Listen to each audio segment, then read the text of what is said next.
Actually, you can hear me from here. Yeah, I mean, you can't, I know, but it's, honestly, it's Okay, all ready? so it's refreshing. Yeah, no, we need it, right? Okay, good morning, good afternoon, everyone. At this time, I'd like to call this Board of Education meeting to order, and I would like to ask our board members to identify themselves for the record as I call your name.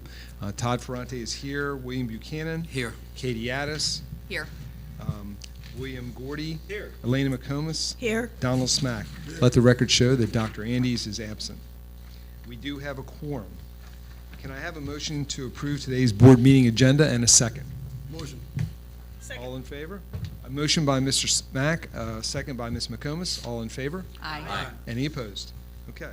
And now moving forward, I'm going to have a motion to enter into closed session for the reasons listed in, under General Provisions, Article -3-305 of the Annotated Code of Maryland for the following reasons. To approve closed session minutes from the previous month, Section 3-305 to discuss appointment, employment, assignment, promotion, discipline, demotion, compensation, removal, resignation, or performance evaluation of appointees, employees, or officials over whom it has jurisdiction, or any other personnel matter that affects one or more specific individuals. Section 3-305B9 to conduct collective bargaining negotiations or to consider matters that relate to negotiations. Can I have a motion to enter into closed session and a second, please? So move, Bill Gordy. Motion by Mr. Gordy. Second. A second by Mr. Buchanan. All in favor? Aye. Any opposed? We are now in closed session.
closed session meeting was held today pursuant to provisions of Article 3-305B of the Annotated Code of Maryland to approve previous closed session minutes, to discuss personnel matters, and discuss matters related to negotiations.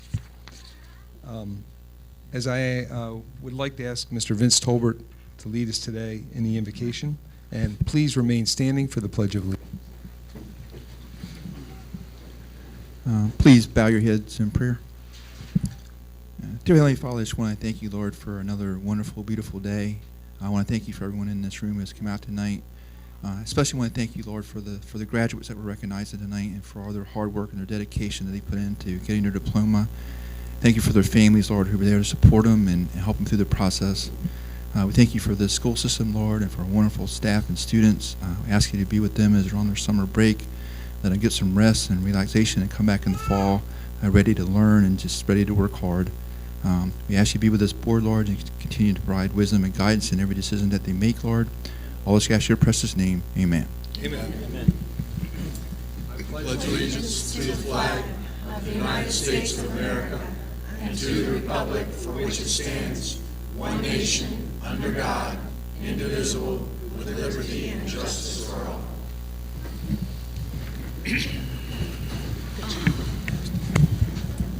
Thank you, Mr. Tolbert. Appreciate that. Can I have a motion to approve today's open session board minutes from June 30th, 2023? Can I have a motion and a second, please? Motion done. A motion by Mr. Gordy and a second by Mr. Smack. All in favor? Aye. Any opposed? Thank you very much. And now I'd like to turn it over to our superintendent for the superintendent's report. Mr. Taylor? First, before I begin my report, I'd like to thank all of you for being here tonight, and I do want to extend my congratulations to the graduates and their families. I know it took a commitment, it took a dedication and a drive and hard work to be here. So as Superintendent of Worcester County Public Schools, I congratulate you on behalf of this entire Board of Education. First and probably most exciting for me since my last report is that our schools have opened once again for a very successful start to our 2023 summer academics. The leadership team and I have tried to carve out some room in our very busy schedules to visit these incredible programs across our schools. I just have to say how wonderful it is to see our students so enthusiastic to be a part of this summer learning opportunity. I hope you'll keep an eye on our social media to see how these fun, enriching activities are truly sparking learning in countless students across our entire county. Speaking of our social media, I also want to make sure I draw everyone's attention tonight to our newly launched website and mobile app. If any of you have happened to visit www.worcesterk12.org or any of our school websites, you'll see a new and improved user experience that provides not only greater security, but a consistent experience for our visitors seeking information about our schools. Our mobile app has also launched in both the Google and Apple app stores, and the links to download are right at the bottom of all the new websites. I encourage everyone to please check it out when you have time over the next few months, especially this summer before we begin our intense activities in the fall. We are also right in the throes of summer professional development for our educators. A lot of folks think our educators take the summer off, but I can tell you, if you come here each and every day and throughout our schools, you will see many of them working.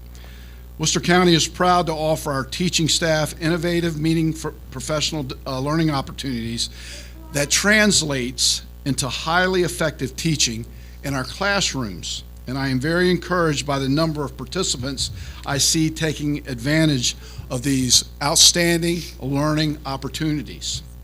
Before I close, I would also like to take a moment to thank all of the maintenance and custodial teams across our county and each of our 14 schools, who are not only working hard to keep the summer academy spaces looking and functioning beautifully for the students and staff there every day, but they have already begun preparing our schools for opening in September. And believe it or not, September will be here before you know it.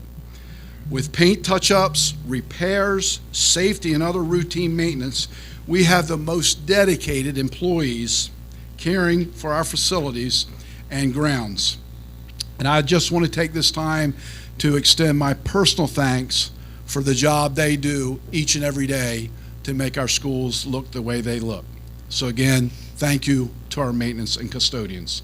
With that, I'll turn it back over to you, Mr. Ferrante. Thank you, Mr. Taylor. I'd now like to welcome our 2023-2024 student representatives who are joining us today to provide their monthly updates from their high schools. I believe this month we're starting with Catalina from Snow Hill High School. Thank you, Mr. Ferrante. At Snow Hill High School, Summer Academy activities are in full swing with students participating in both academic and enrichment programs. These programs include boater safety course, band camp, basketball camp, and an outdoor summer science academy. The Science Academy provides hands-on learning experiences for our students, allowing them to explore the community and ecological zones that make up the Eastern Shore. Our students will have the chance to visit wetlands, coastal bays, local farms, local forests, and the Atlantic Ocean, while collaborating with local entities to conduct science-based research. They will also learn how to write in the expository mode, engage in field journaling, and ultimately create a digital artifact detailing their experiences. Additionally, the counseling office is busily preparing schedules and enrolling new students for the upcoming school year. This year, instead of holding our traditional senior boot camp in August, seniors, along with their families, have already begun meeting with their counselors to finalize class schedules and discuss post-high school plans. By the end of the summer, all seniors will have had the opportunity to engage in these individualized sessions. Snow Hill High School wishes for everyone to enjoy the rest of your summer. And now Treston Melvin from Pocomoke High School. Yeah, hold on just a Before you second. move on, Catalina, I just want to make sure that you have your mics on, so we want to make sure everyone on the live stream can hear it. So flip your mics up so that we can, or pull the mic close to you so that Speak you it very can hear close, it. yeah. Thank you so much. Thank you. Sorry. Thank you, Catalina. Since the last board meeting, Pocomoke High students and staff have made exceptional achievements. For starters, a few of our aspiring educators competed nationally in Orlando, Florida. The competition highlighted the innovation of Pocomoke High School. These students came home holding the title of 5th in the nation. We are incredibly proud of them. At the same time, we are very proud of our AP students and are particularly excited to highlight the high rate of students who scored high in AP Calculus. We'd like to take a moment to thank the educators who prepared them. Moving forward, we have had a great start to our Summer Academy.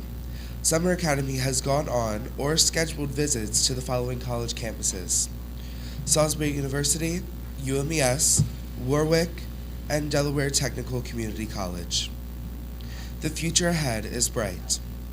Furthermore, 15 students began driver's education this summer.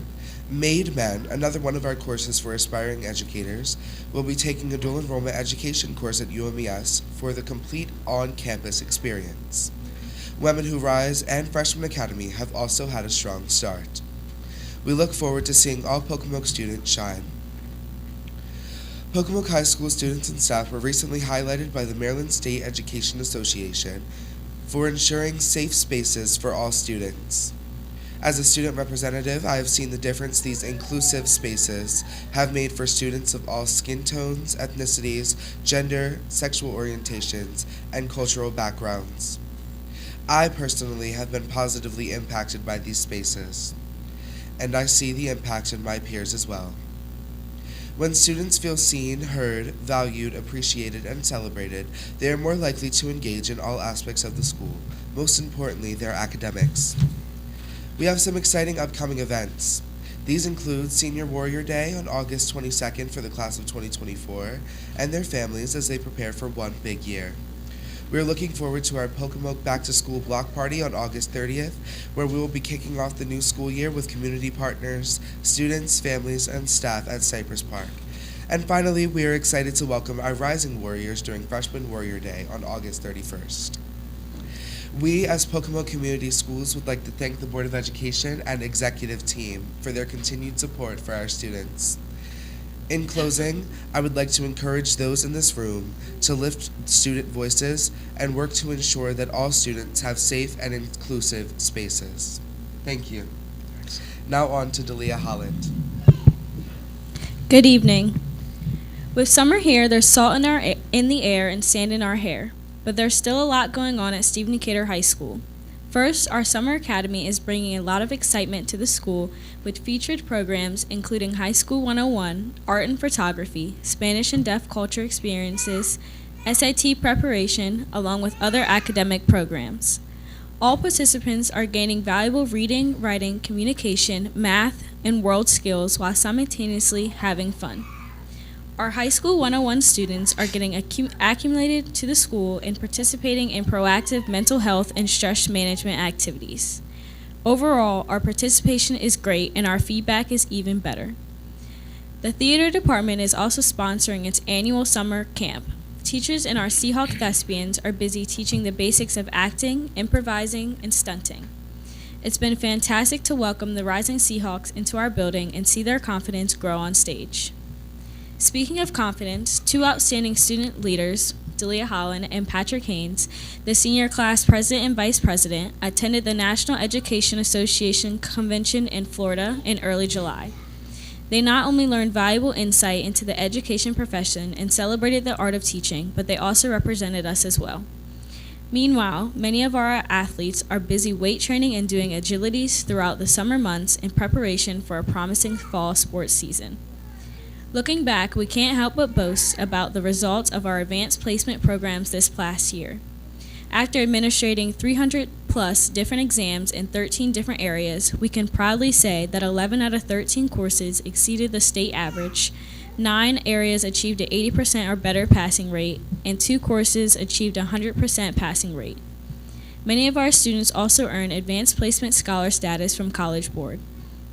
We are also proud to announce publicly for the first time that Stephen Decatur High School will be recognized as Coastal Style Magazine's best school for the 3rd year in a row, along with Principal Tom Seitz earning Best Administrator. Lastly but not least, we would be remiss if we did not recognize our hardworking custodians for all they do to prepare our building for a new school year, and a big shout out to our counselors for fine-tuning student schedules for the coming year. And of course, thank you Board of Education for your continued support of our schools. Now I'll be reading the Worcester Tech board notes. School has ended and the summer is already flying by and in full swing. We would like to congratulate our students who competed nationally in both Skills USA and HOSA competitions. We will have specifics of how people finish at a later date. Our stat camp is in full swing with 68 students in our first session. Students are enrolled in many areas from culinary to 3D printing to carpentry and laser cutting. Our counselors have been working closely with counselors from the comprehensive high schools to get student schedules ready to go for September. A big thanks to our custodial staff who continues to prep our building for the upcoming school year despite the many meetings and stat camp taking place. Back to you, Mr. Ferrante. Okay, thank you, Delia. Thank you, Delia, Catalina, and Tristan. Thanks for being with us, and thanks for those informative reports from your schools. We appreciate you being here, and we know it's your second meeting. It came by quick because it was only 3 weeks instead of 4. But thank you so much. So now I'd like to recognize people in the audience. I'd like to recognize the WCTA representative, if we have any in the audience. Okay, they might be in the hall. WCSPA representative, also in the hall. Any Worcester County retired school personnel? In the hall as well. Okay. And representatives from various schools. Okay. So it's now anybody from any SIACs, PTAs? Thank you so much. I'm now going to have Hi Beth. Beth Shockley Lynch. There you are. Thank you, Beth. I'm going to ask Miss D. Shorts to introduce the Angela Paris, who has helped put this together. And Dee, I'm going to turn it over to you. Thank you so much. And I get the best part of the night, don't I? What a great night this is. We're so very happy. I know I'm speaking for many people in this room that this is one of our very favorite nights of the whole year, celebrating you. So congratulations. We know that this would not happen without the lovely lady in the purple dress here, who I'm going to introduce. She puts in a lot of hours and a lot of tender, loving care into making sure this evening is perfect for you all and to making sure that you all have arrived at this evening. So Angela Parrish, she directs our GED after our high school diploma program, as well as our citizenship program. So I'm going to turn this program over to you. Thank you, Angela. Good evening. I would like to start this evening by thanking the Board of Education and the executive team for their continued support of the Maryland Labor Adult Education Program. I'd also like to extend my thanks and my welcome to a representative that is here from Maryland Labor. She's here from the Division of Workforce Development and Adult Literacy, Laura Ostrowski.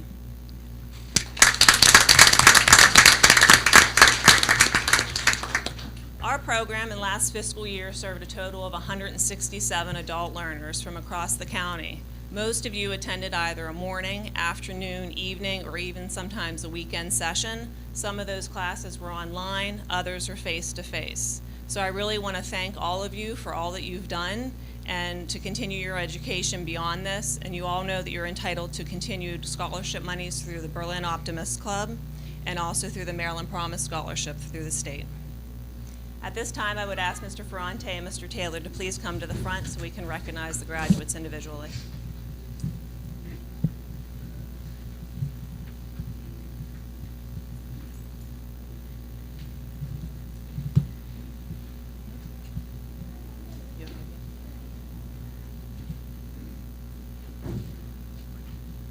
Our first recognition goes to a young lady that's originally from Mexico and resides here in Berlin. She is employed full-time in her cosmetology with a cosmetology degree. She is a mother of two, a wife, and she is now a citizen of the United States. Miss Jenny Barrientos.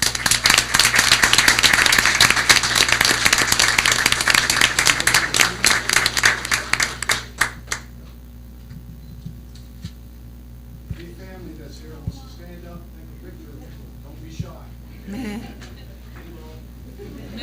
We will. Okay. The remaining students here, all of are in their Maryland High School diploma through the completion of the General Educational Development Test, which many refer to as the GED. The test is 4 sections. Most of you completed that in 2 days, some shorter than others, so we're going to introduce you all the same way as Jenny. Our next graduate is also from Ocean City. She is a mother. You're employed in the healthcare industry at Tidal Health, and you work as a patient service technician. Miss Bianca Dill.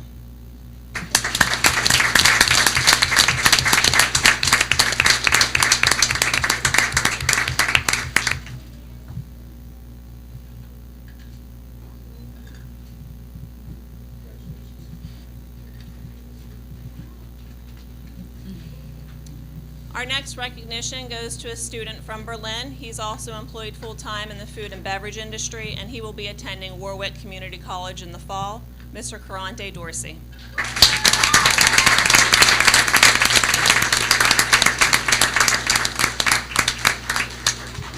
Oops.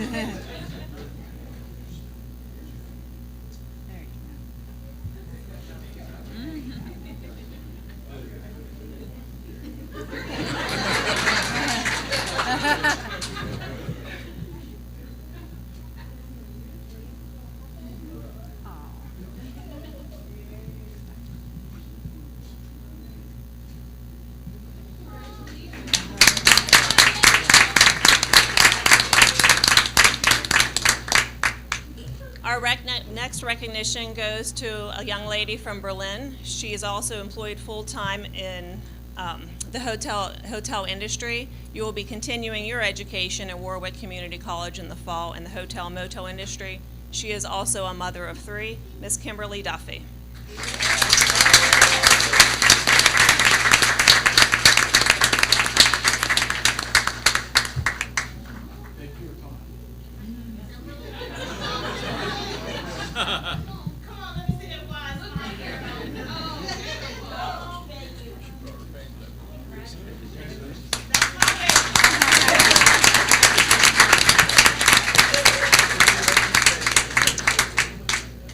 Our Our next requisition goes to a native of the Dominican Republic. She will be attending Warwick Community College in the fall for dental assistant, and she's the mother of one, Angela Furman.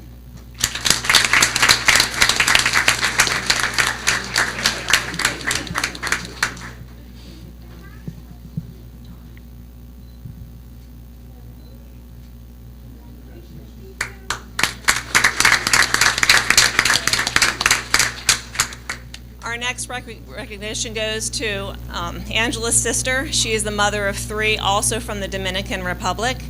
She is currently working in the retail industry and has already obtained her esthetician certificate from the state of Delaware. Miss Mary Rossi Furman.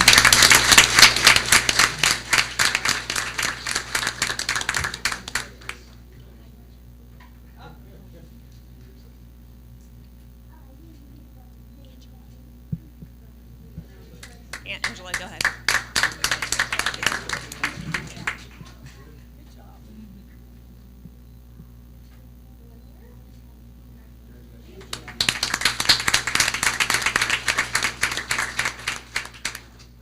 Our next goes to a graduate from Berlin. She's employed full-time in the food and beverage industry. She will be attending school in the fall for cosmetology.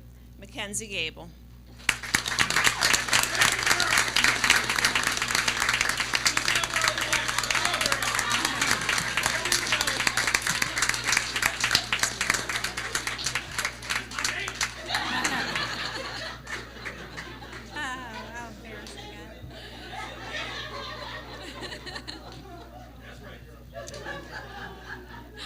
Our next recognition goes to a student that is originally from Argentina. He resides in Ocean Pines. He is a husband, a father to 5 children, and he is currently utilizing his CDL license in the transportation industry.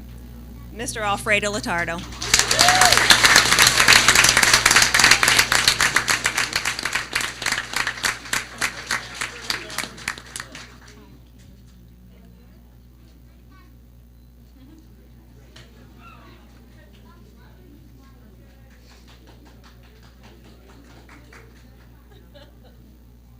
Our next recognition goes to a student from Selbyville. She's employed in the food and beverage industry. She will be attending Baltimore Community College in the fall. Brianna Rankin.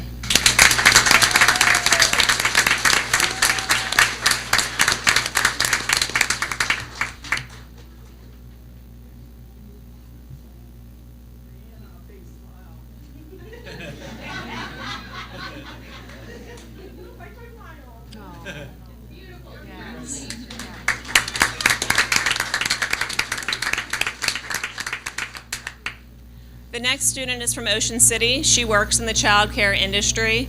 In the fall, she will be continuing her education to obtain her CDA. Angie Short.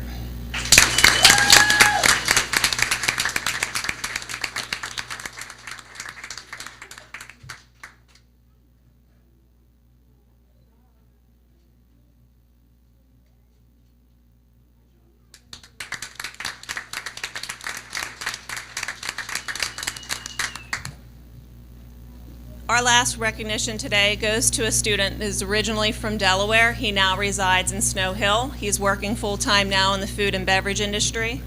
Mr. Ryan Suggs.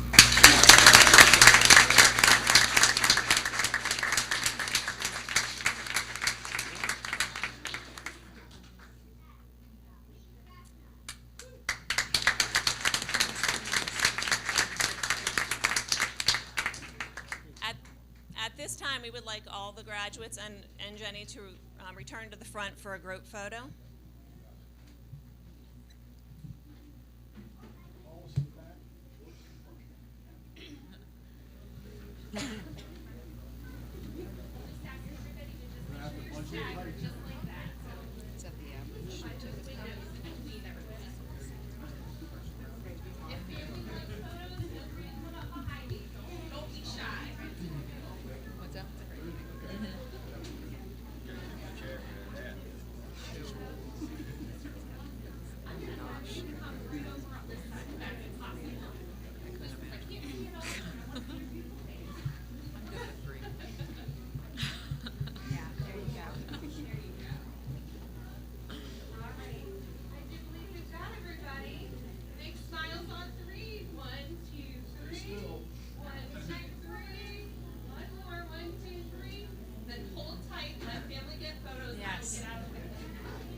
coming, Lou.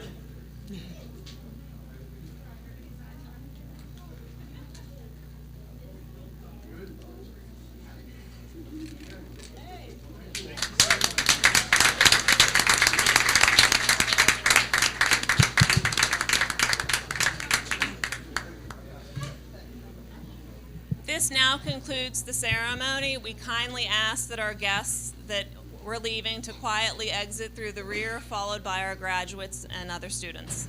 Thank you. We're going to take a Time, couple. I'm also, Yep. go ahead.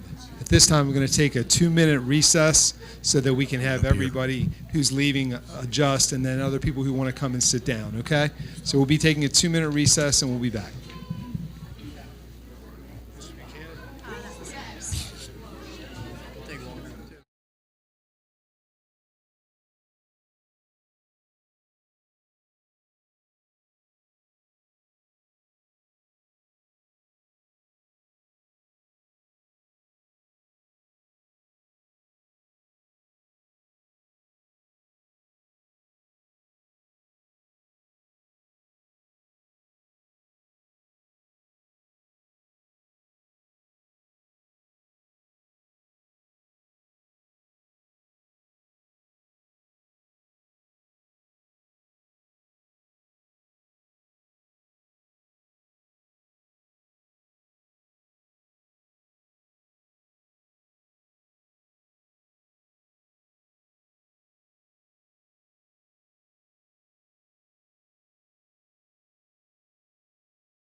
To order.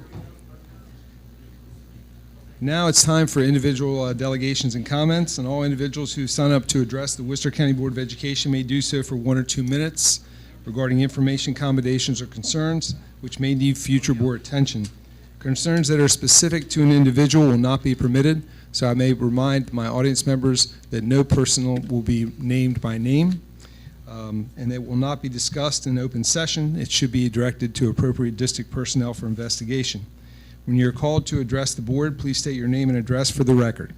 And our first speaker tonight is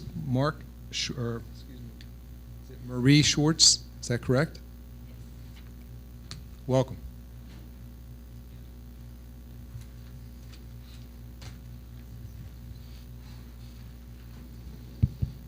Please, hello.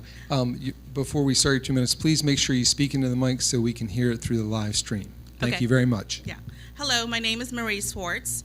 I live in 334 Winter Quarters Drive, Pocomoke City, Maryland. I am a wife and mother of 3. I am a special needs mom. My youngest is Michael, and he was born on January 1st, 2009. He's 14. He goes to Cedar Chapel Special School. I'm offering a different perspective of a wife of a special needs son who goes to Cedar Chapel in Worcester County. He is autistic, diagnosed when he was between 3 and 4, moderate to severe. He has acquired more diagnoses as he grew older, and our journey has been, to say the least, not typical. We chose to live in Worcester County from Baltimore City simply because it was a better, smaller town, and that's where my husband grew up.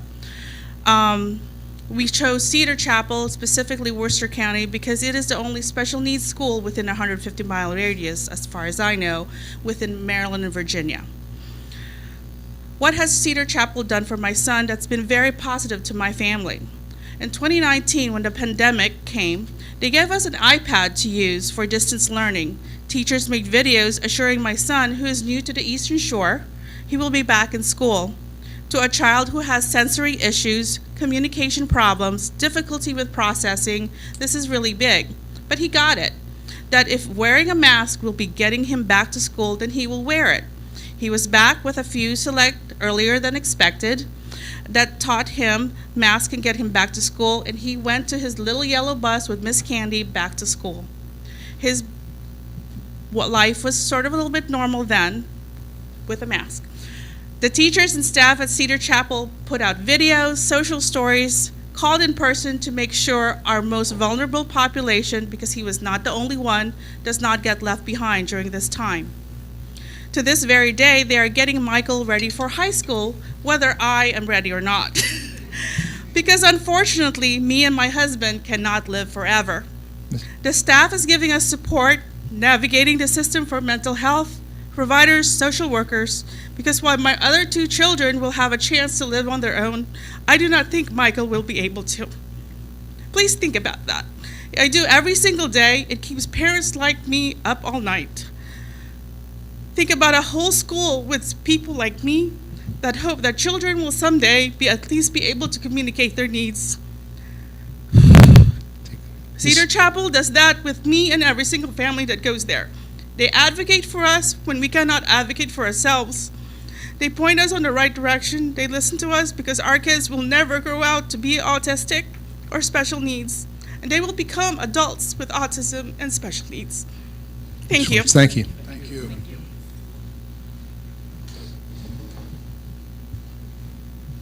Jason Derry. Hope I have that name right. It's hard to.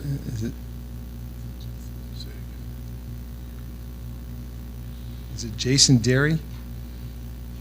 It's hard to read the name. D-E-A-R-Y? Derry? Okay.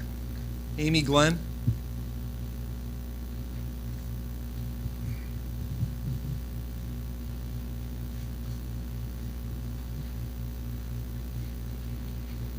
Welcome.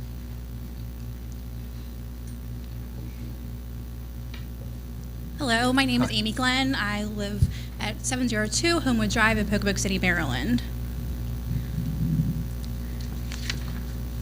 Good evening, Board of Education members and executive team. My name's Amy, as I just stated. I have a student going in the 8th grade at Pocomoke Middle School. I would like to express my heartfelt gratitude to the board for your unwavering support of Pocomoke Middle School and our students. Your commitment to putting students first should be commended. By prioritizing the needs and well-being of our students, you have made profound impact on their educational journey and future success. This has not gone unnoticed. Through your timeless efforts, you have consistently advocated for betterment of Worcester County Public Schools.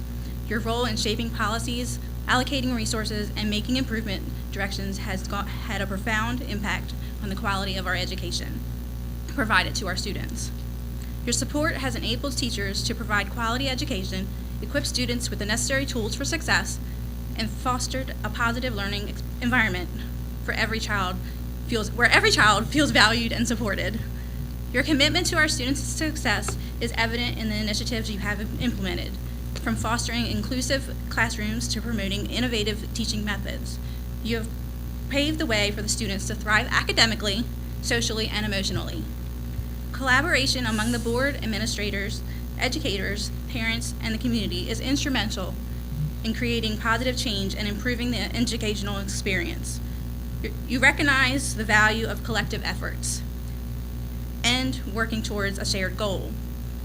Because of this, you contribute to the growth and success of not only Pocomoke Middle School, but all schools in Worcester County. On behalf of the entire Pocomoke Middle School community, I want to extend my deepest appreciation for the continuous support. Your dedication and belief in the power of education have transformed the lives of countless students, shaping them into confident, knowledgeable, and compassionate individuals. Once again, thank you for your invaluable contributions to our schools and students. Thank you. Your support means very much to us. Thank you. Thank you. Dennis Eid.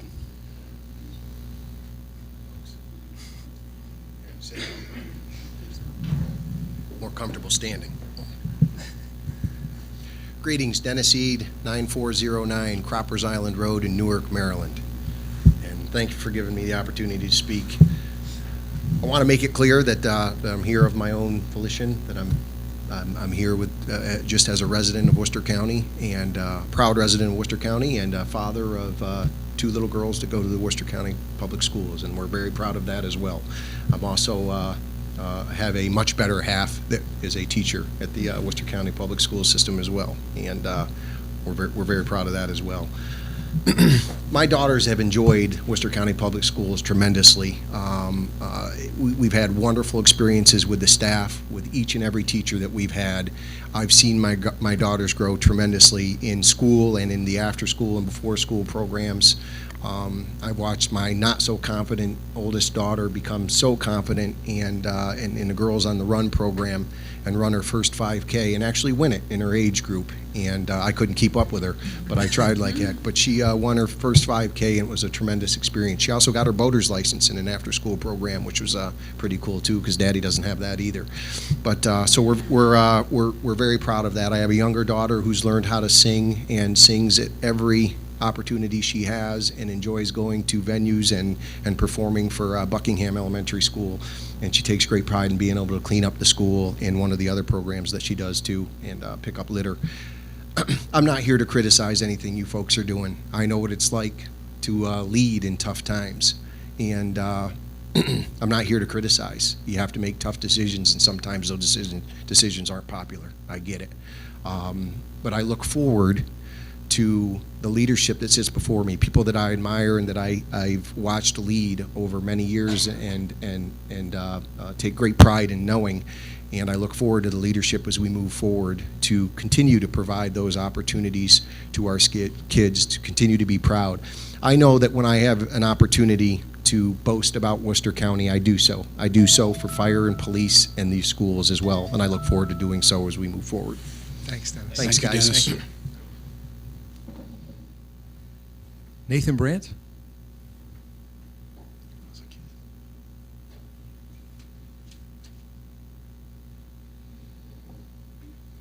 Good evening. Good evening. Good evening. My name is Nathan Brandt. I live at 10805 Martinsport Drive in Bishopville.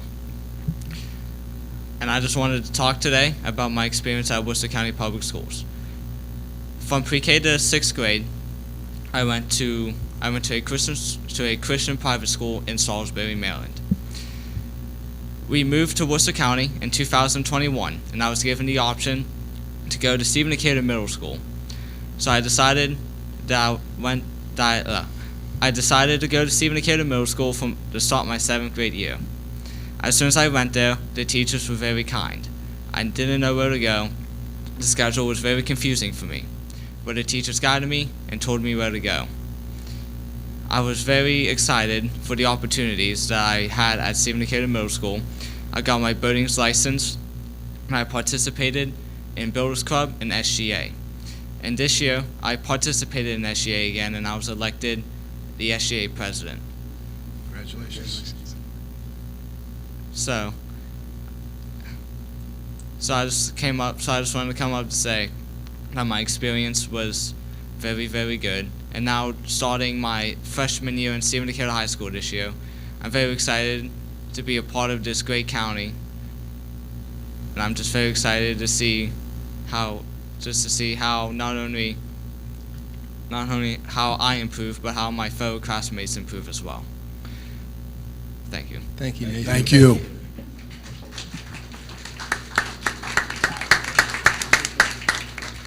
Amy Brent.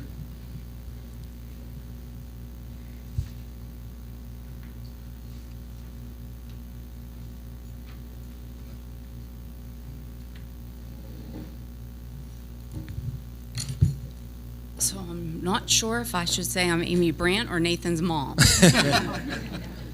And unlike him, I have to read from a little script. But my name is Amy Brandt. I live at 10805 Martinsport Road in Bishopville, Maryland. So as Nathan said, he transitioned here from private school, and it's not a secret, Salisbury Christian, to Stephen Decatur Middle School in his 7th grade year, just as life here for you all was transitioning back from COVID. And to say I was scared, I was scared. We had been at Salisbury Christian School from pre-K through 6th grade. And we were jumping into new waters of public school. And my husband and I are graduates of public school and not afraid of public school, but we had just been in a safe place for a long time. And Nathan was nervous, but I was a little more nervous. But from day one, everyone was warm, friendly, and very welcoming. And I mean that from the bus driver, Miss Gina, to the SRO at the front door, to the custodians, to the teachers, to the guidance counselors, to the administration at the middle school. Everyone from day one was wonderful. Throughout the years we've been there, the last 2 years, any concerns, any questions our family ever had were answered and addressed without hesitation. Everyone at the middle school has accepted and encouraged Nathan for who he is. And as a mom coming from a private school and a place where he had been for such a long time, that was one of my biggest concerns, because everyone at Salisbury Christian loved Nathan for who he was. And coming here, he got this same exact love. And sometimes school's important, reading's important, writing's important, math's important, but it's important to be loved while you're at school too, and to know you have safe people to talk to. But a few weeks ago, Nathan and I were driving, and he said to me that this is where he belongs. And I've been waiting for him to say that. And this is where he belongs, here in Worcester County Public Schools. You know, while Nathan's been here, and he said it, he got his boater's license. He wants to be a ship captain one day. That was the start of it. That's an opportunity he was afforded here that he would not be afforded anywhere else. He's been a part of National Honor Society, student government, Builders Club. I mean, there's just so many opportunities here that he wouldn't have had if we would have stayed where we were. And I want to thank, Mrs. Barton, the middle school, everyone there. He's had a great experience in middle school. And my husband and I, we just feel blessed to be a part of this school system. We've waited a long time to live here, to be a part of this school system. And I just want to simply just say thank you to all of you very much for everything. Thank you so much. Thank you. Thank you very much. Krista Fletcher.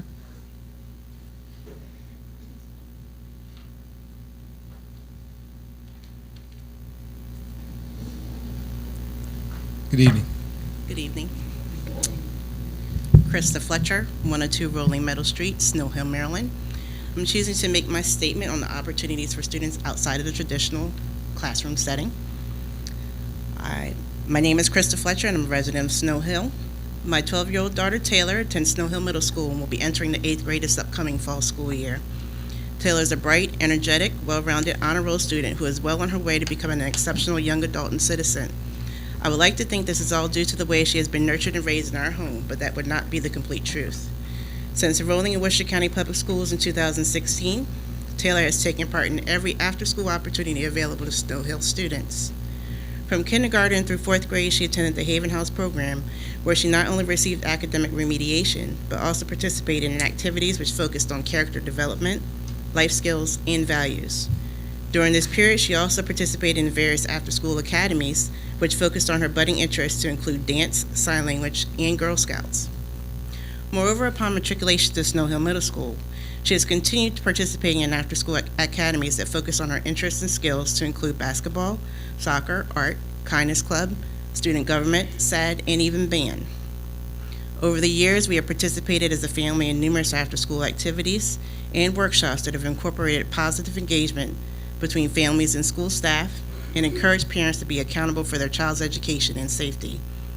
Ironically, not even one of these programs have cost my family a single dime. Neither myself nor her father have had to modify our work schedules to accommodate having proper adult supervision for Taylor during critical after-school hours.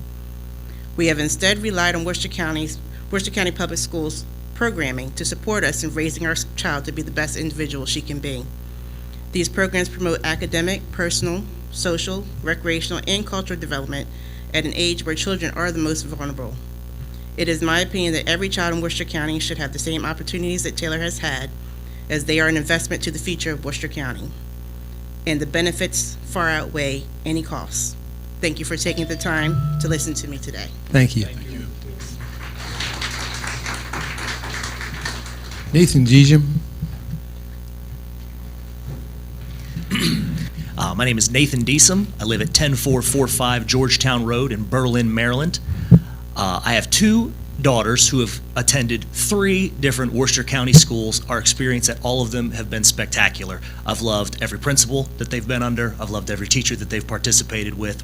If ever a problem arose or a question arose, I'm usually able to get in touch with teachers, sometimes even principals, very rapidly. Where I have occasionally experienced a bit of a bottleneck in communication has been with the board.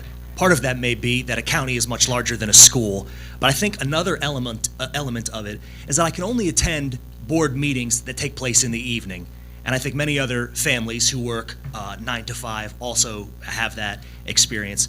So I would ask that this body consider transitioning a much larger percentage of Board of Ed meetings to be evening meetings. Not all of them, because I know that there's another segment of society that perhaps a daytime meeting would be more convenient. But I have only been able to attend evening meetings. Loved every one of them.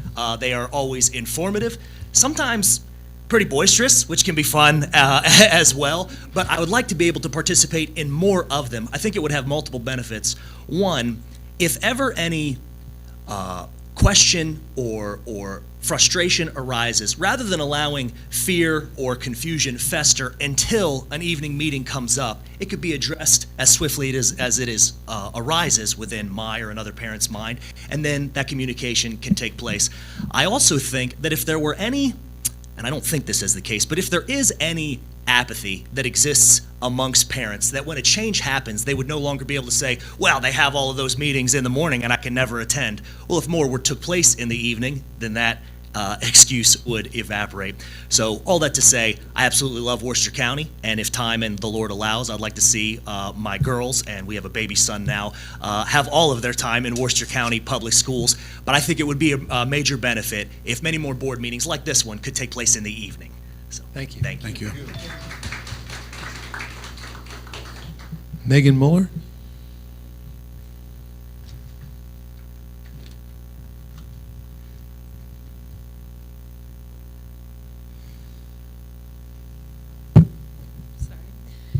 Good evening. My name is Megan Muller, and I live at 12003 Woodsman Point Road in Bishopville, Maryland. I'm the mother of 2 children who attend the Worcester County Public School System. My older son is going into 8th grade at Stephen Decatur Middle, and my younger one's going into 4th grade at Shao Elementary. During their career, I've had the opportunity to serve on the SIAC committee from Shao Elementary to Berlin Intermediate to Stephen Decatur Middle. And both inside the meetings and anytime that I've ever had a question or an issue that I've needed to address or felt that was important enough to bring to the attention to administration or the educators, they have all been open and willing to discuss. And I just wanted to take the time and thank everyone for that dedicate their careers to our children. My older son had an IEP and now has a 504 plan, and I always left those meetings feeling like the educators are for his growth. They'll support him being his best self. It brings great comfort to me, and I truly believe he was in the best hands. My younger son has challenges with anxiety, and from his bus driver, Miss Gina, who I heard her name earlier, to his educators, and everyone in between has given him the confidence to get through the toughest days. And for that, I simply wanted to thank everyone up here and everyone in the school system, because I truly believe my children are in the best place. So thank you very much, and I hope everyone has a great summer. Thank you. Thank you. Jenny Rice.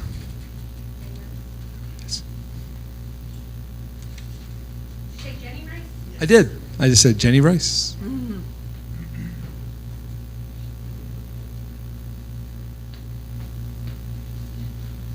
Jenny Rice, District 1. I'm here tonight to ask for your reconsideration on more night meetings into the schedule. I'm not sure why at the last meeting it was voted against to not increase the availability of night meetings. If you ask my opinion on why, I can imagine most of you want to avoid the direct involvement of us working parents and taxpayers of this county. But who cares what I think? From my understanding, there was no conflicting activity or event happening on the previously suggested night meetings. Secondly, it was very distasteful how you, Elena, used this public forum to communicate your personal victim impact statement may I at the remind last you, meeting. excuse me, Ms. Rice, may I remind you that there will be no names of anyone directed at You this. got it. at You your got person, it. Can okay? I continue? Yes. Thank you. You are not a victim. You are a participant. Instead of more yes men and women on this board, we need more women and men who speak truth and challenge the norm, who demand the time and effort needed to make change in the small areas, which will greatly impact the bigger areas.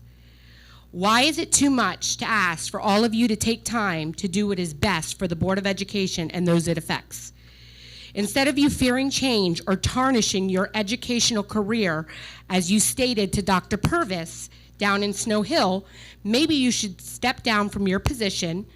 I think the appropriate word is resign, which would allow for the spirit of rotation to take place and real change to be possible.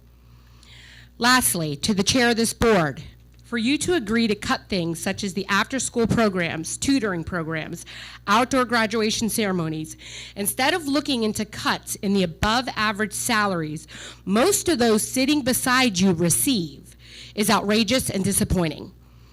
You said publicly that you all did not want to make the cuts you did, but the truth is, you did, or it wouldn't have been done. Again, this is not a funding issue, it's a priority issue. Thank you for being willing to dedicate the time and energy and looking for other ways to stay within the budget. Katie, thank you for not agreeing to the cuts in the last meeting. Thank you. God bless. Thank you. Megan Seiler.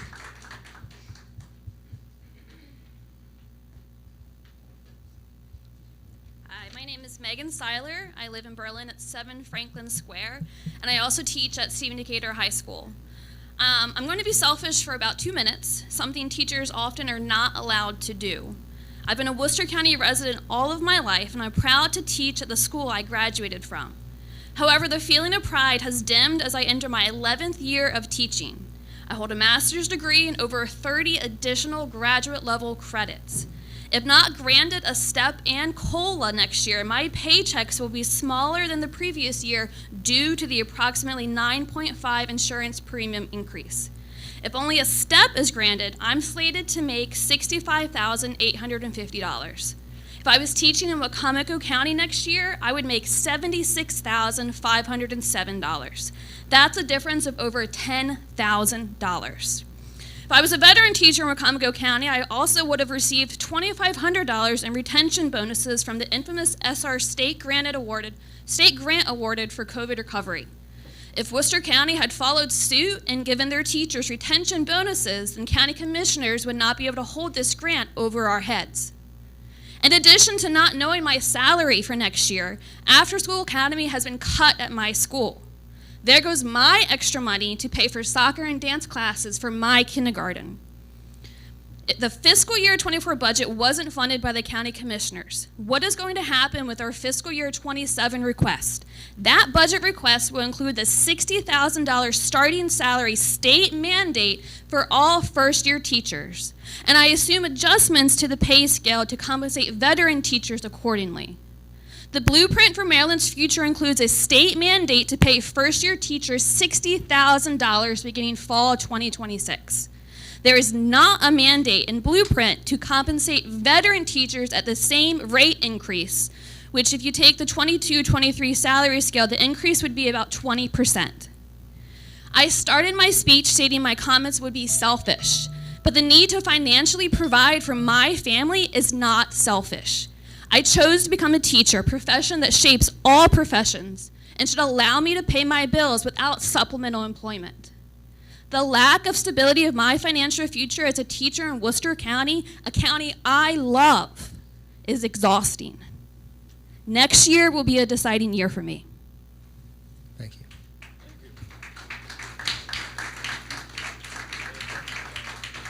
you. Lori Bounds?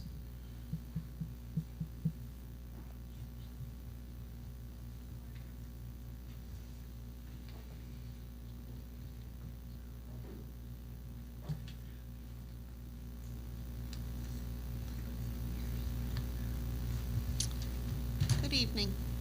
Good evening. My name is Lori Bounds. My address is 3918 Snow Hill Road, Snow Hill, Maryland. And I will simply speak off the cuff because I was invited to the meeting. And I'm going to speak for children of mine that are unable to attend. I'm going to speak about concerns that they have. And if you watch the news anywhere, you see that school boards are going in all different various directions. It is concerning, and I will speak simply quickly about Caroline County, Maryland, who in reference to the Pride president there said that they would not take on lifestyles and they would not focus on the Pride issue. When I bring that up, I bring it up merely not for the purpose to discriminate against anyone, because as the commissioner president said there, you have a right and everybody has rights. But simply put, as we look at critical race theory, we look at books that sometimes are now permissible in schools, I hope that Worcester County does not go in that direction. Children are innocent. Sometimes children do not relay the things at home that have been said to them during the day, because if you ask a typical young child, sometimes they will say they didn't do anything, and they may not know what to relay. Although teachers have individual lives, it should not, their personal choices should not be brought to the students. And I can tell you that has occurred in a middle school in Worcester County, but no one wants to bring it to the attention of anyone. But it has been brought from a teacher and a lifestyle choice, and been said things in front of students. So I know that Worcester County does wonderful things. I have 4 children that graduated. My concern is for my grandchildren that are young, that are going to be coming in. I have a grandchild that graduated this year. grandchild in the middle school. And Mr. Gordy, I'm going to say this, and you can probably say it's correct because you were criminal justice. The law simply tells us how low we can go and still go home, right? Rights are what we can do, right? Okay. So I heard it said... Ms. Bounds, I need to wrap it up, please. Okay, I'm going to go Thank quick. I only got a couple more things. Okay. I just want to say we should do what is just always, not what we can justify. We should do what is responsible, not always what is permissible. And we should do what's moral, not always what's modeled in the world. I hope you do continue to have evening meetings, because if there are issues and concerns, that way we can have the opportunity to discuss them. And I'm not taking away of any wonderful things that Worcester County has done in the education system. Thank you. Thank you for hearing me. Thank you. Ms. Rose Zollinger?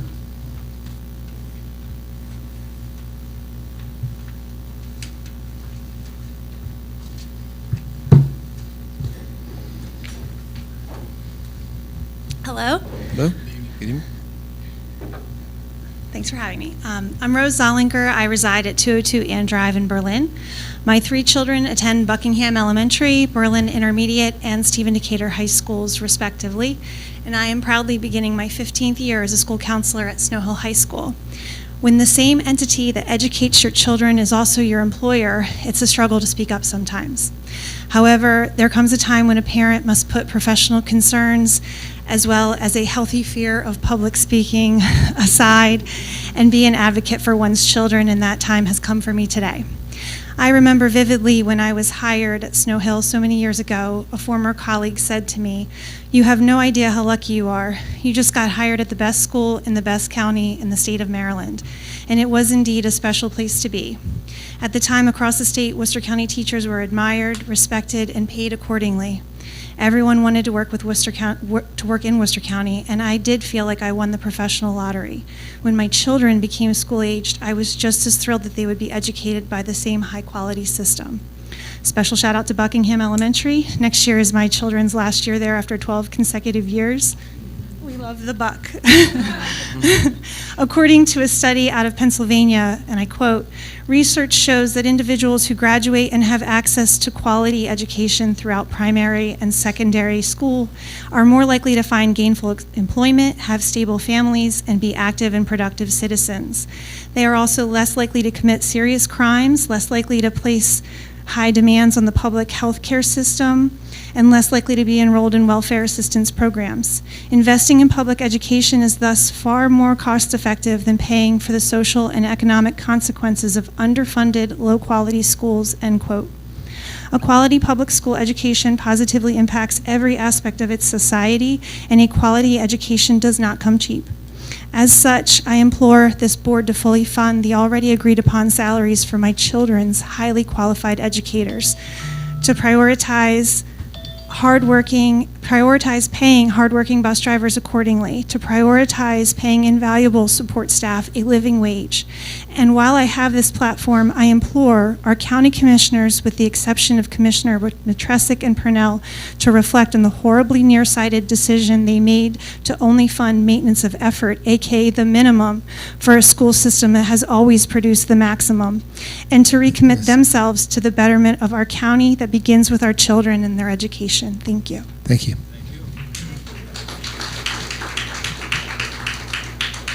Mimi Zuzevich?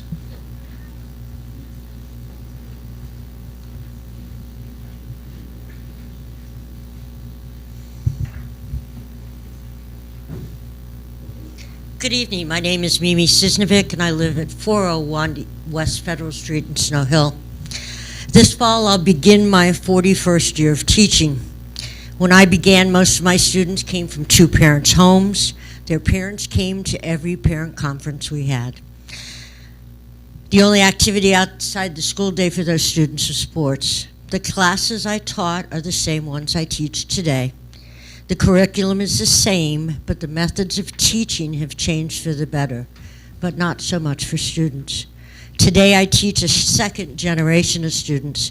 Many students are now from single homes, or they're couch surfers. Some are even homeless. Students have no support, so the school must provide that for them. We provide breakfast and lunch. We provide after-school activities and support along with sports. Students can get a meal before they start practice or a program. Our churches and community provide our school with afternoon snacks, and my students every day take advantage to that. We're even a Maryland school food bank school where we provide school for our children on weekends. We have Chesapeake Health for those who are physically ill, and we also provide mental health services. Once a month, or when we need that, we have a barber that comes and gives our kids haircuts. I teach at a school of poverty, and with these supports in place and help from our community, everyone has the same advantage. I'm proud to teach in Worcester County. I'm proud of the report I receive as a teacher and for my students. The world of education has changed since many of you went to school, many of the people in the audience. Further changes are about to take place with the new blueprint. Maryland understands what students need in our world today, and a lot of children still don't get that. I know the changes that are coming will be difficult than we've ever seen in education. I'm proud to be a teacher in the Worcester County Public Schools in a system who's leading the way in the state in those changes, as we have teachers and staff to make it a reality. Thank you. Thank you. Jana Hobbs?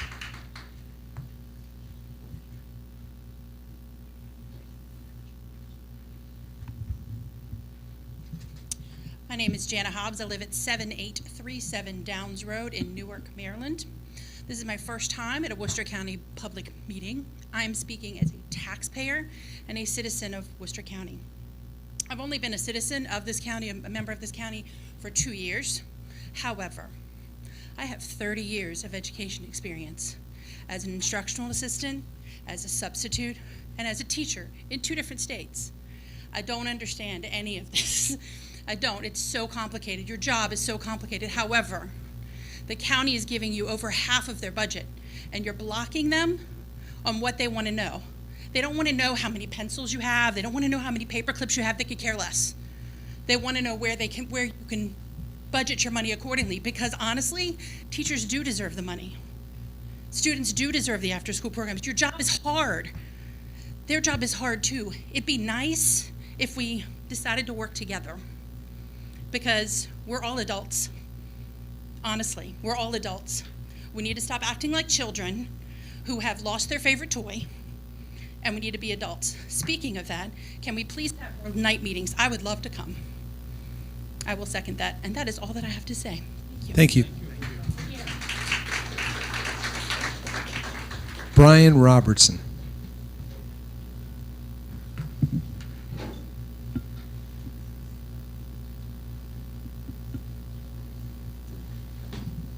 Hello, I'm Brian Good evening. Robertson. I live at 103 Broad Street, Berlin, Maryland. I just want to talk about my experience in the Worcester County public school system and provide some data to the board that it may not have. Like many others, I grew up in a middle-class family, lower middle-class family. The Worcester County school system was a refuge. It provided an escape from family arguments about overdue bills and the struggles that so many parents face. The public school system gave me the opportunity to go to college and provided me with the ability to give back to my community. Worcester County is a reflection of its public education system. As the county struggles with public school funding, I'd like to share a couple facts. Where test scores and line item budgets seem to be more tangible, I believe the more telling data comes in the form of outcomes and impacts. My graduating class was not particularly special, but in that class is one of the country's top orthopedic surgeons, a videographer who stood in front of President Obama as he took office in 2009, an aide to Donald Trump as he took office in 2017, a scientist working on a cure for cancer, multiple nurses, doctors, teachers, business owners, CEOs, artists, and philanthropists. For $10,000 less than the cost of a manager at McDonald's, you get mentors like a Miss Lehman, a Mr. Chapman, a Miss Costanzo, a Mrs. Reed, a Mr. Wells, and so many others who dedicated their careers to helping children outperform their potential to adding value to their communities. It's quite the bargain. I'm extremely disappointed that after 3 years of tirelessly working through a pandemic, that the public school system in this county is being inappropriately funded. In 2022, there were 46 school shootings in the United States. The rescue vehicle that this county needs should come in the form of public school funding. Thank you, educators. Thank you. Thank you. Jason Donaway?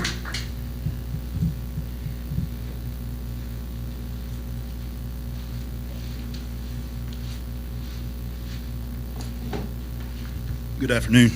Good afternoon. I'm Jason from Worcester County. I've lived in this county all my life. I have 3 children attending schools here. I've sent 4 emails to the superintendent and all board members and received 1 response from a lady over here. I can't speak her name, obviously.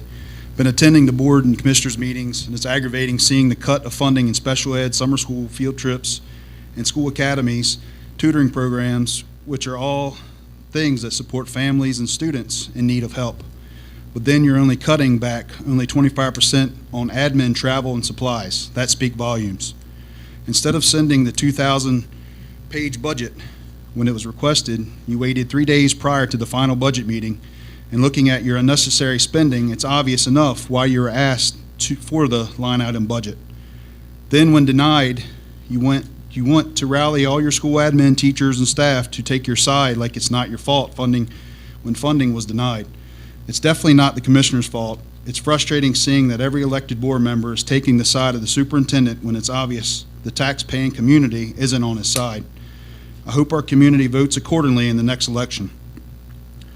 So why does the superintendent and other Board of Education personnel need nice top-of-the-line cars with blacked-out windows, civilian tags, and no county emblems? Is there somewhere you're going that you don't want to be noticed? How do those top-of-the-line cars with limousine tent, civilian tags, and no county emblems benefit our students? It doesn't.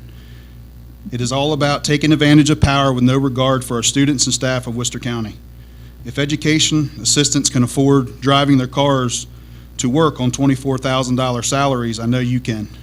You can drive to work like the rest of us and then use the county cars as needed. And lastly, it's ironic that some people, the same people that dropped the ball in the Snow Hill High School incident, are changing the policies related to that incident. Can you make that make sense? That's it. Thank you. Thank you.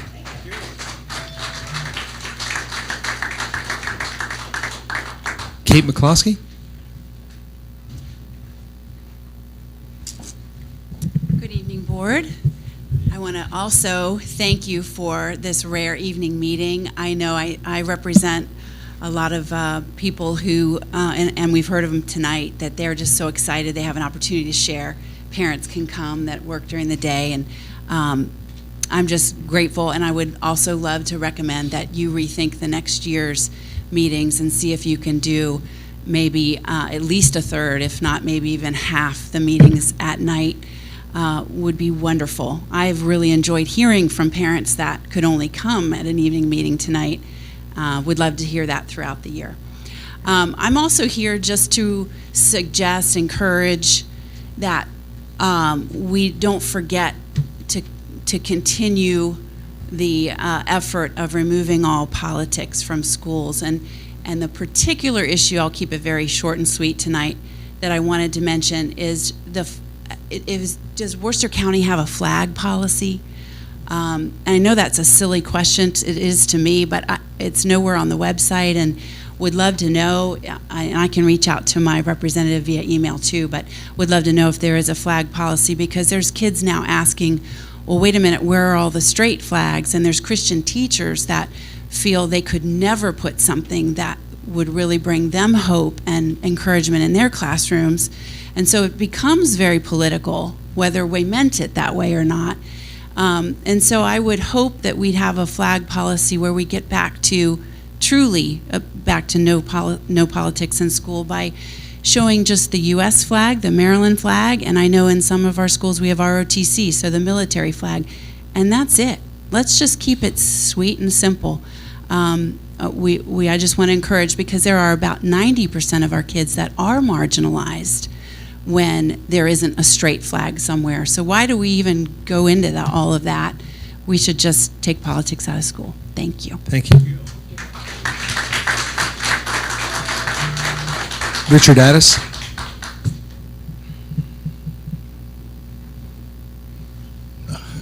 Richard Addis, 11043 Mumford Road, Bishopville, Maryland. If you ever needed a reason to have more night meetings, you just heard it. You heard from teachers, you heard from bus drivers, you heard from parents that can't get here. There's no reason not to add more. So I would ask the board to please reconsider the vote that you took last meeting and possibly take another vote to make an addendum to the upcoming schedule. In the United States Air Force, we had a program called Fraud, Waste, and Abuse. So when somebody asks, like our commissioners did, for a forensic audit, right away board members jump to fraud. There's two other reasons why you can have an audit. It's waste and abuse. And I, like many other citizens in this county, believe that there does exist waste and abuse. You just heard one example of the SUVs, tinted windows, things that don't add to the educational experience for the children. The other issue is we keep hearing about this audit. Well, we've been audited. We've been audited. That audit does two things. One, it looks for 1 + 1 = 2. Did the dollars figure out at the end? And two, were grant funds used appropriately? That's it. It doesn't care about how the general funds of the taxpayers was used. That is our job as taxpayers to oversee it, and your job as elected officials. However, 4 of you admitted in the last meeting that you are derelict of your duties, that you didn't even take the time to review the 1,992 pages that were submitted. Only 3 of you did. That's a big problem. You are now derelict of your duty. The other issue, and this to me, I don't understand it, is you have board members personally attacking one another in a public forum. What happened to inclusion? Are you using it as a punchline? If you took the time, and I am going to say, that's my wife, can I say her name? If you take the time to learn who Katie Addis is, you're not going to stand up there and be degrading to her and say that she's not fit to do this because she's not an educator, she's not fit to look at a budget. If you took the time to learn who she was, you'd realize she's taught in 5 countries: Japan, Germany, the Marshall Islands, 2 states in the United States, and Korea, where we met. She also was in charge of the largest budget at the Parks and Recreation Department at Wycomico County for child youth development. Okay. So she is qualified. The only person here that'd be more qualified would be Dr. Andes. So I ask, yes sir, I'll wrap it up. Thank you. I ask that you stop using things like transparency and inclusion as punchlines and actually include everybody, and that includes the people that challenge you. Because in order to have a dialogue and to learn and to grow together, you have to have challenges. Thank you for your time. Thank you. Alan Hudson.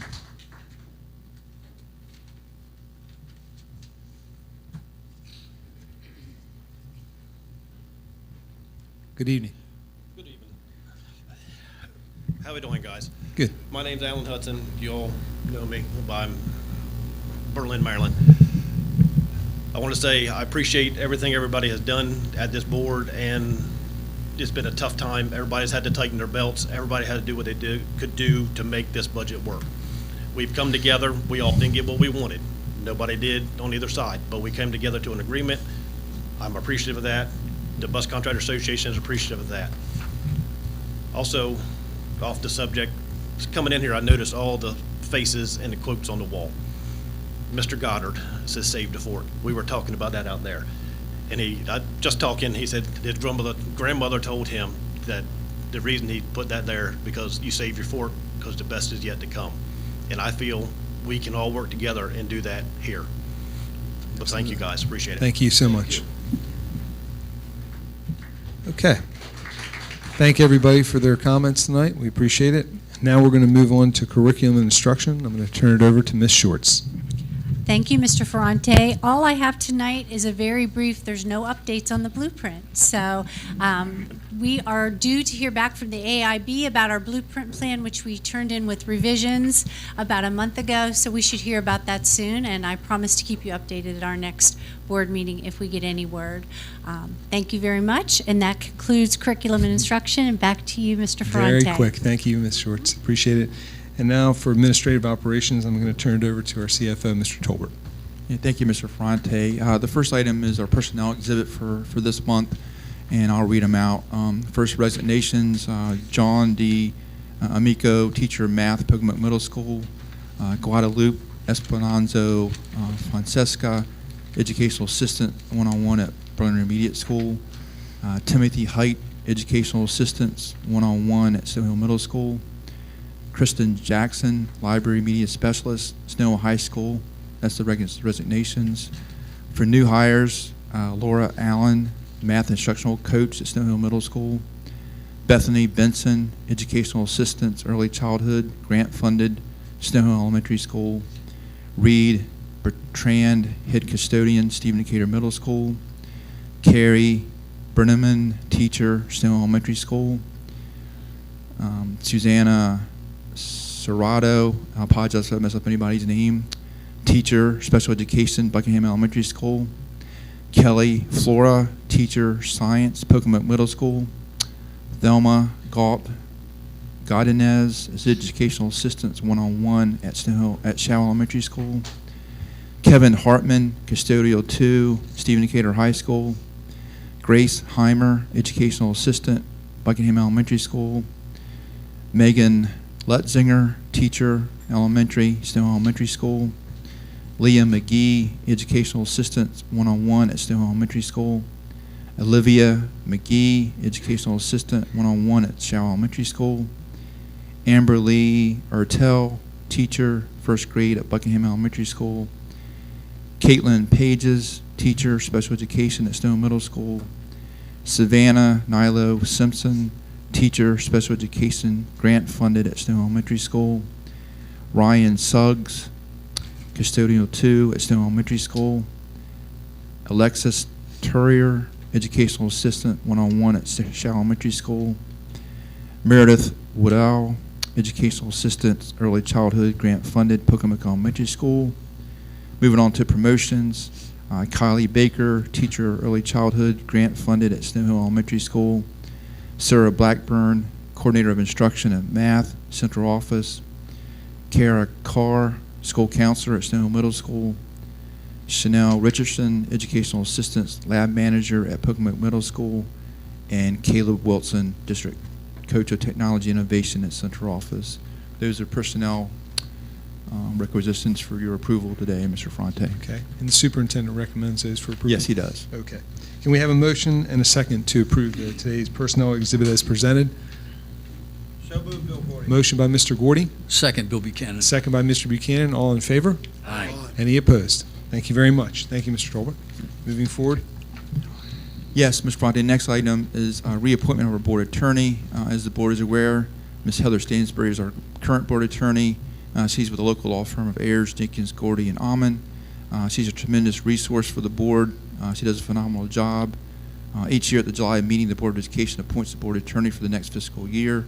The superintendent recommends approval of the reappointment of our current board attorney, Heather Stansbury, for the 2023-2024 school year. Well, I would concur with that assessment. Heather's been great for our board, and I know she's looking forward to serving again. So I would ask for a motion and a second to approve the reappointment of Heather Stansbury as board attorney.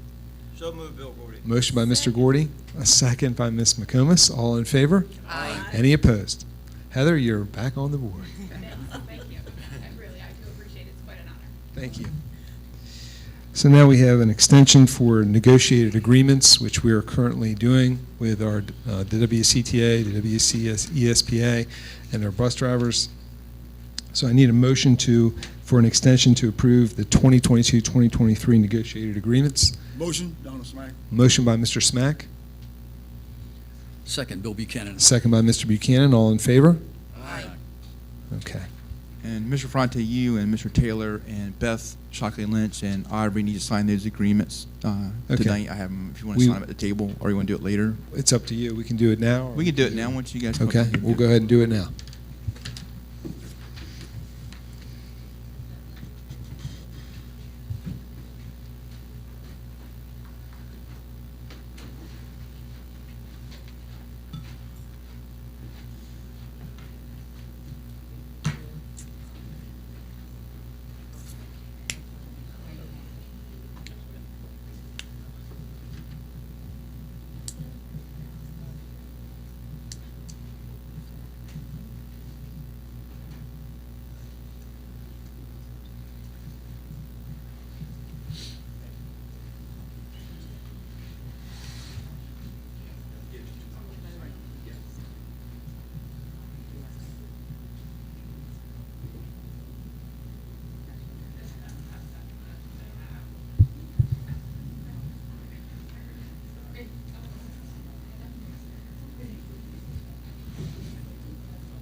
Thank you for that brief recess.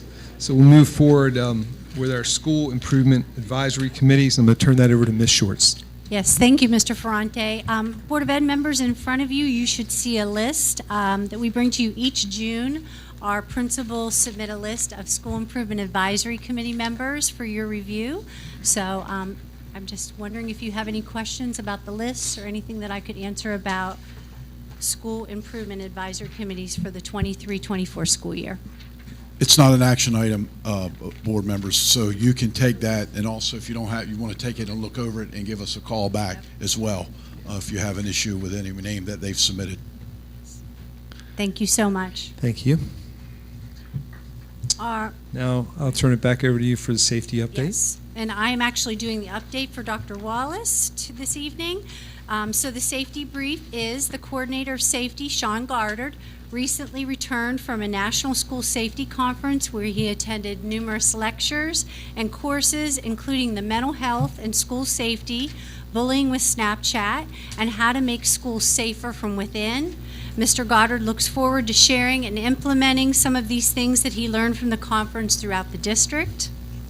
Also, an update on cameras. We have new cameras installed, or they're underway, pardon me. New camera installs are underway at Worcester Technical High School, Snow Hill High School, Pocomoke High School, and Ocean City Elementary School. These new systems will continue to enhance school safety and security within the district. And finally, we are excited about our upcoming annual safety summit, which will happen next Monday and Tuesday, July 17th and 18th at Shaw Elementary School. We have an engaging guest instructor from I Love You Guys, which is something our system looked into a few years back, so we're excited to welcome them back. And they will be focusing on the reunification process, and we are looking forward to implementing those protocols throughout the system. So that concludes the safety report and administration. Yes. Back to you, Mr. Ferrante. Thank you very much, Ms. Shorts.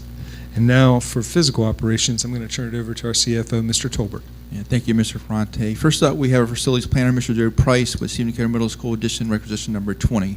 Mr. Price. Good evening, Mr. Price. Requisition number 20 includes project progress payments to 2 contractors and closeout payments to Orioles Commercial, Creative Flooring, Jamestown Painting, and Nickel Electric. With your approval of this requisition, we will have closed out 11 of our 24 Decatur Middle contractors.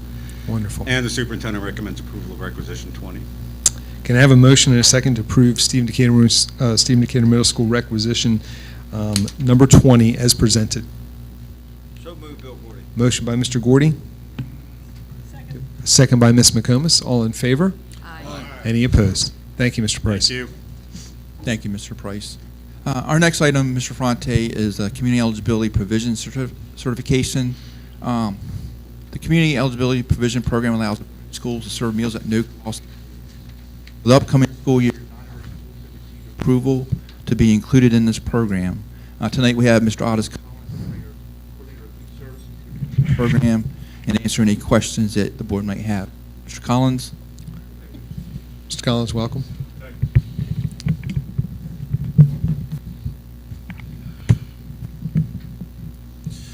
Good evening, Board of Education members, Superintendent Taylor, and the rest of the leadership team. I would like to express my gratitude for the opportunity to present to you agenda item Community Eligibility Provision Certification. Just a little history about CEP. CEP is an acronym for Community Eligibility Provision. Moving forward, that is what I'll be using the CEP for your reference. CEP was authorized by Congress as part of a Healthy, Hungry, Free Kid Act of 2010. The Healthy, Hungry, Free Kids Act of 2010 authorizes funding for federal school meals and child nutrition programs. CEP was phased in over a period of 3 years, starting in school year 2011-2012. It was nationally implemented in school year 2014 and 2015. As you can see, it's been around for a while. It can be financially viable for a self-funding food service program like the one I manage. Health, Hunger, Free Kids Act of 2010 required significant changes in the child nutrition programs to reduce childhood obesity, increase eligible children access to healthy meals and snacks, resulting into the creating of the community eligibility provision. Schools that are certified by the Maryland State Department of Education can serve breakfast and lunch at no cost to all enrolled students. As a result of the application and the certification process that we filled out in my department, none of our schools were certified as CEP schools. The approved certified schools are Pocomoke High, Pocomoke Middle, Pocomoke Elementary, Snow Hill Elementary, Snow Hill Middle School, Cedar Chapel Special School, Buckingham Elementary, and Berlin Intermediate. Just want to say something here. Out of those 9 schools that were certified, each one of those schools are now currently serving free breakfast, okay? And 8 of those schools are serving supper. So really what we're doing here is add another piece to the puzzle, is offer them free lunch. Okay? The background of CEP is a federal funded meal service option for schools and districts that have an identified student percentage greater than or equal to 40% as the most recent April 1. Identified students are those certified for free meals without the use of a school meal application. A new ISP may be established each year of a 4-year cycle for the use in the following year. I will tell you, if this is approved and if it's not a good fit, we're not committed to the 4-year cycle. We can always go back to our traditional way of counting and claiming. Okay. The CEP program allows approved schools to serve breakfast and lunch at no cost to all enrolled students. I just want to make sure we understand that. All enrolled students at the CEP school. Providing students with access to healthy and nutritious meals is one of the keys to academic success. The superintendent recommends board approval enrolling the 9 certified schools in the CEP program beginning in the 2023-2024 school year. Thank you. Okay. So the superintendent recommends the board for approving the 9 certified schools into the CEP program beginning the 2023-24 school year. So can I have a motion and a second to enroll the 9 certified schools into the CEP program as presented? Motion, Donald Smack. Motion by Mr. Smack. Do I have a second by Mr. Gordy? All in favor? Aye. Any opposed? Thank you, Mr. Collins. Thank you. Appreciate you coming before us today. Thank you, Otis. My last item, Mr. Fronte, is the monthly financial report showing non-salary expenditures of $4,910,503.88 for the month of June. The superintendent recommends approval of the June monthly report as presented. Okay. Can I have a motion and a second to approve the June 30th, 2023 monthly financial report as presented? So moved, Bill Gordy. Motion by Mr. Gordy, Second, Bill Buchanan. second by Mr. Buchanan. All in favor? Aye. Any opposed? Thank you, Mr. Tolbert. Thank you, Mr. Fronte. That concludes fiscal operation. Thank you. Now we come to number 9. It is Board of Education reports. Would any of my fellow board members like to discuss or speak on anything? Ms. I do. Adams?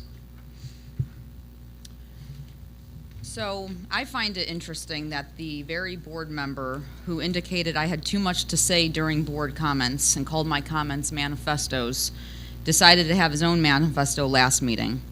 Apparently these manifestos are catching on and multiple board members have prepared remarks to say in June.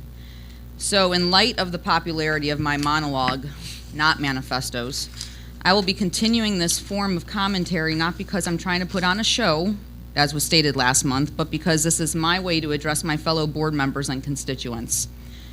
Ms. McComas, what you did last board meeting was not only unprofessional, but embarrassing for yourself. I challenge you to show me where I called you a porn lover. May have questioned or even criticized your voting on a particular matter, but never resulted to personal attacks as you had indicated in June. You should not have waited 6 months to lash out publicly when you could have come and spoke to me in private. It's unfortunate you have lost friends, but understand you have lost them on your own accord, not because of my views or opinions on this board.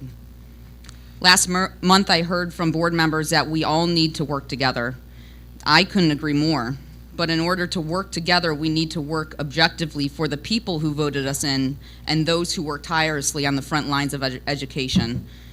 I find it appalling that 4 board members at last month's meeting admitted to not even looking at the detailed budget that was provided.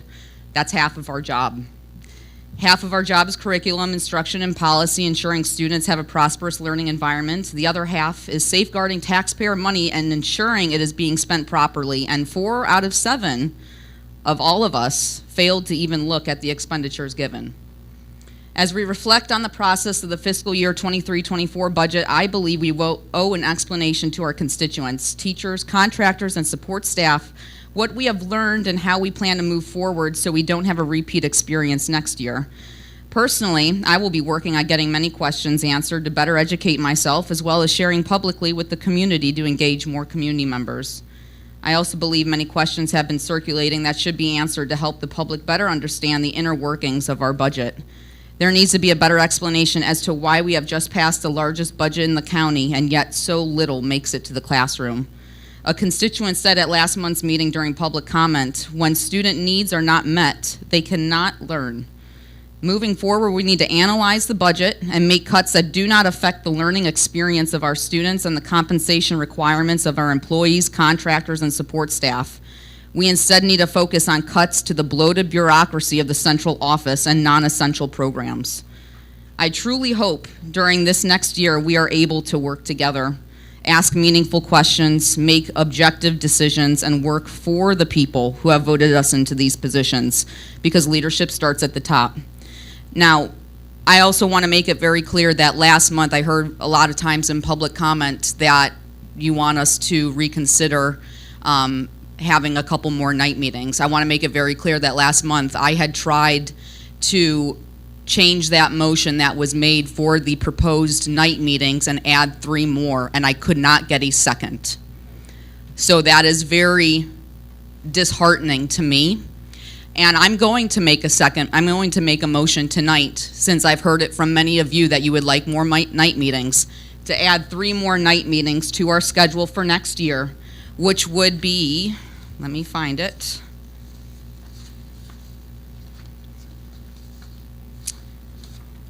And keep in mind, these added night meetings would not fall on heavy student recognition meetings. September, November, and I would ask the board to consider either next February or next June. So that would be 3 more night meetings to consider. I have that in the form of a motion.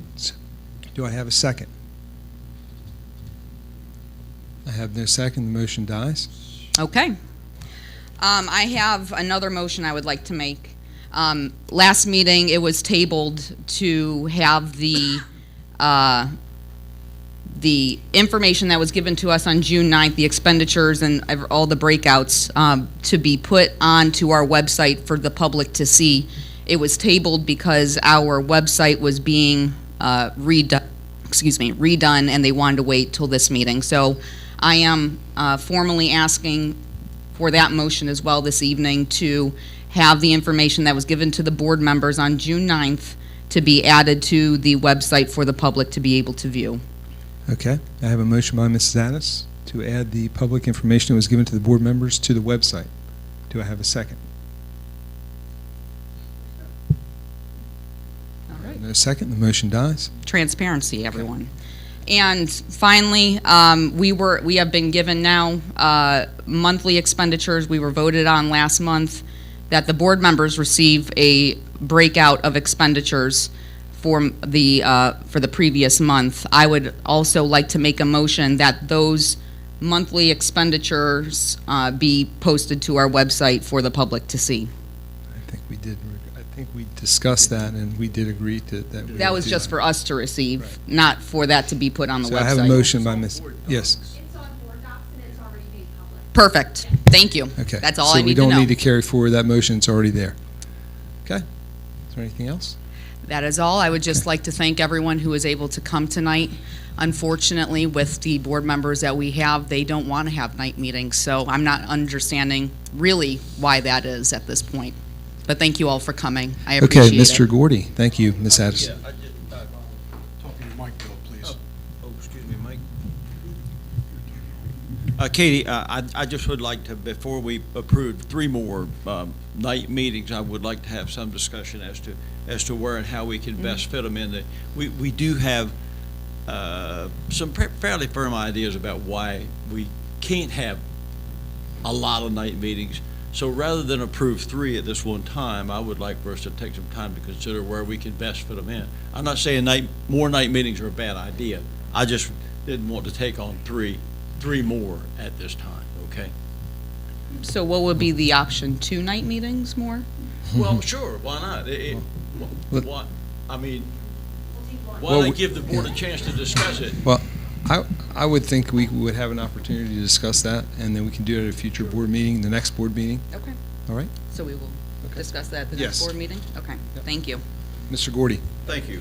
Recently on social media platform, I have noted a significant amount of criticism towards our superintendent and the Board of Education. The focus of this criticism is coming from a small number of Worcester County school bus contractors. I recognize that everyone has a right to their own opinion. However, the following observations seem to be in order. The superintendent and the Worcester County Board of Education hold our school bus contractors in the highest regard, and we fully recognize them as caring professionals who possess a superior safety record and do an incredible job of picking up and delivering to students of Worcester County. We heard 2 parents here tonight speak about, what was her name? Miss, yeah, that one, yeah, about the school bus contractor. Through the hard work of the superintendent and the Board of Education, the Worcester County school bus contractors have have been and continue to be among the best compensated in the state of Maryland. They are currently the top compensated bus contractors of the lower 4 counties, and they are in the top 8 in the state of Maryland. It is our goal to fully recognize their exceptional performance and to continue to compensate them accordingly. We would not be continuing to be a high-performing leader in every category without a superior superintendent and an incredible leadership team and a board of ed that recognizes and supports leadership that produces superior results. Thank you. Thank you, Mr. Gordy. Ms. McComas. Yes.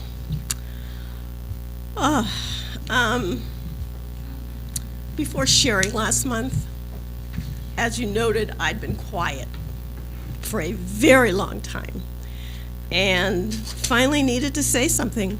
Now, as far as the when did you ever call me a pornography lover, I have to write my sons and get that Facebook post back because it was on there on Facebook in social media. Thank you. Because I looked. Yeah, and I couldn't yeah. find it.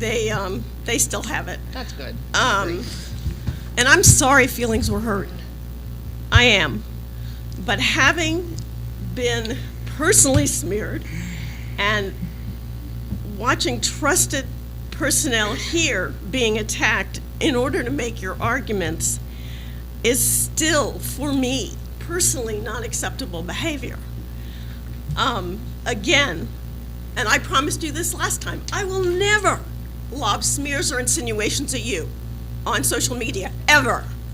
It won't happen. However, trust is necessary to begin this relationship to work together that apparently you want so bad after kind of coming in here and pounding us a bit. And unfortunately, trust has to be earned. And Katie, I thought I knew you, and I don't. And so at this point in time, I have a difficult time with trust issues at the moment. So for me, it's not going to happen at this time. And that's okay. We don't all have to like each other or get along, but it comes down to policy and what is right for not you and me or all of us up here, but what is right for the people who work in this school system and the kids that are in this school system. So don't bring personal here. That's not your turn. Do you understand that without trust, I can't trust anything you put forward? I don't know what you're going to do. What is wrong? So okay, look, transparency. guys, what is wrong? I don't want to have a discussion. You guys can have that discussion at another time. Okay. Absolutely. Okay. I'm sorry. That's okay. My apologies, That's no Mr. apologies President. necessary. Mr. Buchanan, any comments? Yeah. Mr. Smack, any comments? Well, good evening, everyone. I just want to thank all that came out this evening to this board meeting. Y'all have a very, very safe summer, and God bless you all. Thank you, Mr. Smack. Before we get to announcements, I just want to say that I think, since being on here for 5 years, I think every board member has the best intentions for Worcester County School that's sitting up here. And I also think that nobody does not want to, any of our board doesn't want to be transparent with anyone or anyone in this county. We want what's best for our students. We want what's best for our teachers and our staff and all of our administrators, and we want them to flourish in the school system. So I do want to say that. I also want to bring up the fact that I'm glad that we were able to accept the grant from Pre-K3 this year. Even if we can't move forward with Pre-K3 next year, the grant that we accepted, we had about 50 people at Buckingham waiting to be on the list. We could only accept 20. It's really necessary in our Title I schools, and our Title I schools were able to add an additional 20 kids to Pre-K3, which is really, really important for their development. And I'm just happy that we were able to move forward with that, and I'm hopeful that the state will contribute next year, and so will the county, so we can move forward with Pre-K3. So now I'll turn it over for announcements. The next regular board meeting will be, well, first of all, Mr. Taylor is going to make the announcements, and then I'll announce the regular board meeting coming up in August. Thank you, Mr. Fronte. I have two quick announcements. As was stated earlier tonight, just to remind the audience that on July 17th and 18th, which is next week, is our annual safety conference held at Worcester Technical High School beginning at 8 a.m. in the morning. And also on, it's hard to believe I'm saying this, but on August 14th, which is just a month away, we will begin our new teacher and staff orientation for the next upcoming school year. That's all I have, sir. Okay, thank you. The next regular Board of Education meeting will be held on Tuesday, August 15th, 2023, in the Sarah D. Thompson Board Meeting Room at Worcester County Board of Education Central Office at 6270 Worcester Highway in Newark, Maryland. The open session will begin at 11 a.m. and will immediately consider going to closed session under provisions Article 3-305 of the Annotated Code of Maryland. The board will reconvene in open session at 12:30, and the board meeting information is posted on the website at worcesterk12.org under board meeting docs. Mr. Fronte? Yes. Can I, one other thing. I want to publicly recognize and thank County Commissioner Karen Abbott for being with us tonight. Karen, thank you. Thank you. Okay, so I need a motion to adjourn the open session board meeting. Can I have a motion and a second? Motion? Motion by Mr. Smack, Second, Bill Gordy. second by Mr. Gordy. All in favor?